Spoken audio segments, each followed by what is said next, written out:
Welcome to Veil of Shadows, Book 1, The Amulet of Shadows, by Marie Mayer. Chapter 9, When the Grove Bleeds. The disturbance came at dusk. Elara felt it before she heard it, an uneven tremor moving through the soil beneath the manor floorboards, subtle but unmistakable. Not a single pulse like the stump had given. This was staggered, interrupted, as if something were trying to catch a rhythm and failing. She froze in the hallway. The amulet warmed sharply against her chest. Not alarm, strain. Outside, a sudden rush of wings broke the evening quiet. Reese, who had been standing near the front door, examining a length of warding twine, looked up immediately. "You feel it?" he said. "Yes." This wasn't near the river. This wasn't east. It was deeper. West. Toward the oldest grove. The air shifted. Not colder, but charged, as if the forest had drawn in breath and forgotten how to release it. Elara moved without speaking. Reese followed. They did not take the road. They cut through the thinning light of the fields and into the woods at a run. The deeper they went, the more wrong the silence became. No insect hum, no bird call. The trees stood rigid, bark darkened as if damp from within. Halfway to the grove, Elara felt it clearly. A node had activated. Not fully, but enough. The amulet flared, hotter than before. She stumbled slightly, catching herself against a trunk. "Elara, I'm fine." She wasn't fine. The amulet was no longer simply steady. It was resisting something. The forest floor dipped as they reached the oldest stretch of roots. Massive oak and ash intertwined so densely the ground felt braided. And there, at the base of a stone outcropping, half swallowed by earth, the symbol had formed, not carved by hand, drawn in soil. The broken circle traced in darkened loam as if the ground itself had parted to reveal it. And within the circle, faint, forming, three pointed shapes rising upward, the beginning of a crown. Elara's breath caught. It had advanced. Reese stepped beside her, eyes wide. "It's completing itself." "Yes." The soil inside the circle pulsed faintly, sinking inward, drawing the surrounding moisture toward its center. The roots nearest the mark had gone pale. One of the oldest ash trees groaned softly. A line of sap seeped from a crack in its bark, thick and dark. The grove was bleeding. Elara moved forward instinctively. The amulet burned against her skin. This was not dormant. This was alignment beginning. She dropped to her knees at the edge of the forming mark. The inward pull struck her harder than before, not violent, but deeper. It sought not just energy, it sought cohesion. The crown shape inside the circle sharpened. The soil around it tightened as if compacted by invisible hands. "Elara," Reese warned softly. "I know." She placed her palm just outside the broken circle. The pull intensified. Her shadow flickered unnaturally across the forest floor, elongating, then snapping back. The crown design was learning. It was no longer merely planting anchors. It was beginning to align structure. The amulet flared hot. Pain shot through her chest, not stabbing, but compressing. The inward pull tested her. If she allowed it to complete, she could feel how easily she might step into its center. It recognized her strength. It invited her to gather instead of disperse. Her breath hitched. For a heartbeat, the temptation was clear.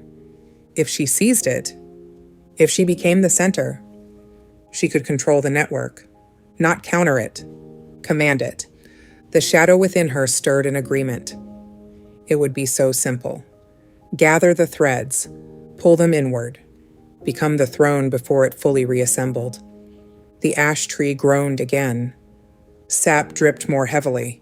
The roots nearest the forming crown were shrinking, color draining along their length. The grove was paying the price. Elara forced her breathing slower. Not command. Balance. She pressed both hands flat to the earth outside the circle. "I will not gather," she whispered through clenched teeth. The inward pull surged in response, frustrated. The crown's points sharpened. The soil inside the circle darkened further, almost black. Reese knelt beside her but did not touch the mark. "What do you need?" he asked quietly. "Time." The amulet's heat intensified, not burning her skin, but demanding steadiness. She shifted her awareness. Instead of resisting the inward pull directly, she widened, letting the amulet's current move outward, threading gently through the surrounding roots. Not attacking the forming crown, feeding the grove. The ash tree's sap slowed. The pale roots steadied faintly. The crown's pull faltered slightly, as if deprived of the imbalance it required. The circle's edge blurred, not erased, disrupted. Elara felt the strain in her bones. Her vision swam briefly. The inward pull struck again. Harder this time, more focused on her specifically. It knew where the fracture point was. It knew who held the counterweight. The shadow beneath her skin flared in answer, rising instinctively to meet force with force. For a breath. Her shadow lengthened toward the center of the circle. Reese's voice cut sharply through her haze. Elara. Just her name. Grounding. She closed her eyes and pulled the shadow back, not suppressing it, integrating it. Balance, not denial. The amulet responded instantly. Its heat shifted, no longer compressing, but expanding outward like a pulse of steady light through dark water. The forming crown cracked. A thin fissure split one of the pointed shapes. The soil trembled, the inward pull staggered. Elara pressed harder into the earth, not to crush, but to disperse. "Release," she whispered. The broken circle's edge shuddered. The crown shape fractured further. The inward tension snapped abruptly, not violently, but definitively. The soil collapsed inward as if something beneath had withdrawn its grip. The darkened earth lightened gradually. The roots regained faint color. The ash tree's groan quieted. Elara fell back onto her hands, breath ragged. The amulet cooled slowly against her chest. Reese caught her shoulder before she tipped fully backward. "Stay with me," he murmured. "I am." But her hands were shaking. This had not been like the stump. That had been a planted anchor. This had been alignment beginning, and it had pushed harder. She turned her head slowly toward the center of the disrupted mark.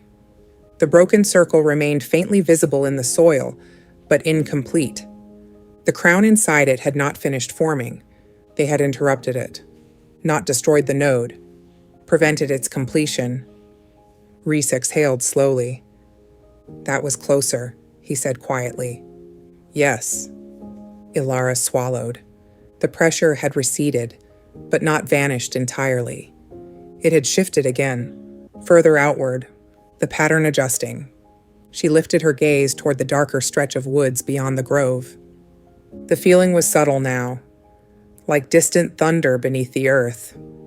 It had learned something from this attempt. It had tested her willingness to dominate. It knew she would not, and that knowledge would shape its next move. The amulet rested warm and steady once more.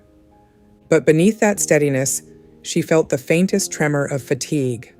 Not just hers. The counterweight had strained. Balance had held. For now. Elara pushed herself slowly to her feet. The grove around them felt quieter than before. Not lifeless, but wary. The forest had felt the attempt. It would remember.